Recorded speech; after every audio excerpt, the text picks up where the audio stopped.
So today is D-Day. Today's the anniversary of D-Day. Oh, 6th of June. Yeah. There must be a lot on the TV. I imagine. I haven't turned the TV on yet today. Tonight there may be. Well, no, it was in the morning early, it's before daylight. Where were you? Where were you on June 6th? Texas. All packed, all ready to go. Yeah. I can see the place now. Sitting outdoor on the ground, waiting for. I forget how we got there. I think they took us to a train.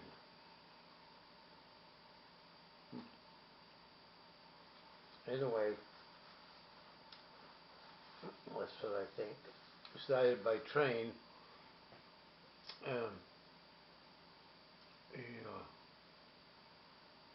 Did you get on a troop ship? Yeah, we went by train down like from Texas to maybe New Jersey.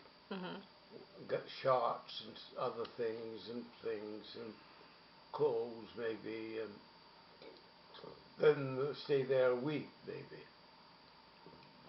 Probably waiting for ships too maybe. Then we'd go from. We went to Army base in Baltimore. Oh yeah. Can't remember exactly what. So and from Baltimore, excuse me, I think Fort Meade, Maryland, yeah. And so when we got through there, we came up to Camp Kilmer or something like that in New Jersey. Then from New Jersey we came up to Camp Miles Standish. That was in Massachusetts, right? Yeah. And stayed there a few days and a few things and whatever.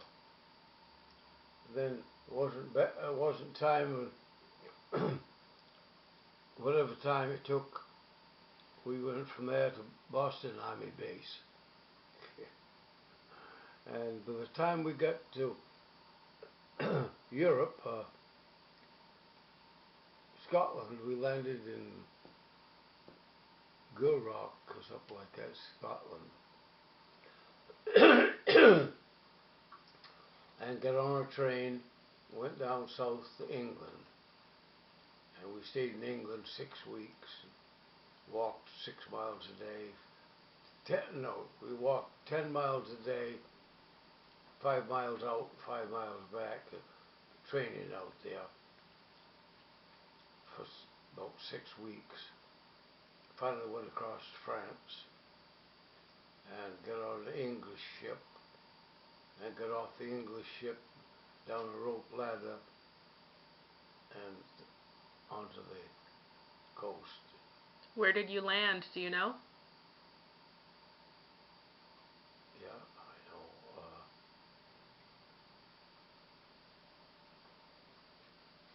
Mail just came. Normandy, same place where that's probably have pictures of. Of course, there was no enemy there. I didn't see any buildings. We landed there anyway. And they said, don't walk around at night because there could be bombs underground. So we tread softly. But when we went through, St. Lo was a town, and the buildings were going back and forth with the wind. They were emptied out with most everything. Fires, there's still smoke coming out of them. And so we went from there and chased the Germans all the way back. We stopped around Paris and saw Bob Hope, and of course from here down to the next house we couldn't, stayed there in the woods there for, I don't know, a week or two. And pretty soon we went out and chased the Germans back to the Germans had already retreated, except for southern France, and they were holed up pretty much, moving out of there. Of course, they were strafing and killing the Germans by the thousands. And the animals that hauling, the horses that were hauling those big guns, said there was one a pair. They had 6 or 8 pulling the gun, and there was one pair pulling the rest of them, and the others were dead, and the driver was dead, and they were dragging everything along, and the smell was so bad because the guys with the planes could smell it up in the sky. That story always gives me chills. Yeah. But I wasn't there. So I took a train, trucks or something. Yeah, I think so. Took a truck. And pretty soon we were up there where the enemy was, close by, because they were enemy shooting their machine guns, and we shooting out, and day and all night, shooting ammunition. So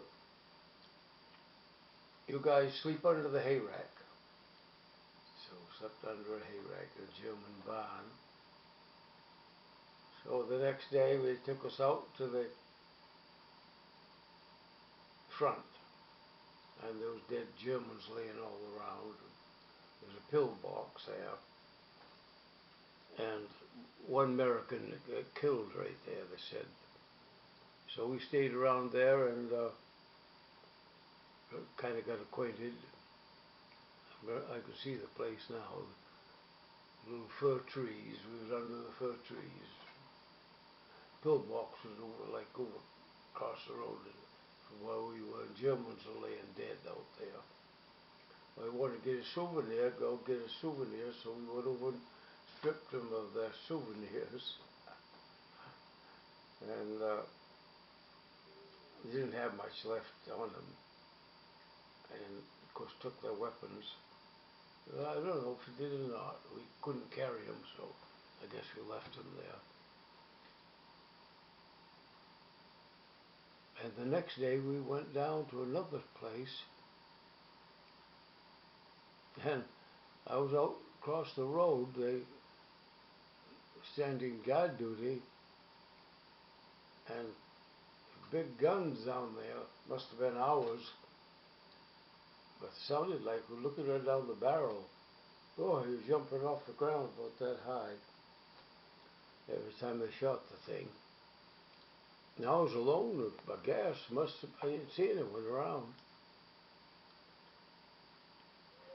I think I was on 2 hours and off. Yeah, on 2 hours and off 4 hours. I guess that's how they did it. Pretty sure. And then next day or two after that, we were going through the woods, all of us. Pretty soon someone shot at us, and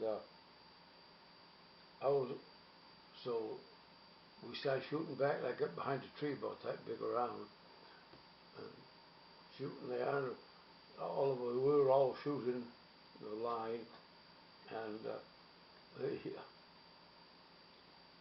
so the corporal come along. He said, "Advance." So I started up there, and I went and landed on the ground, and I had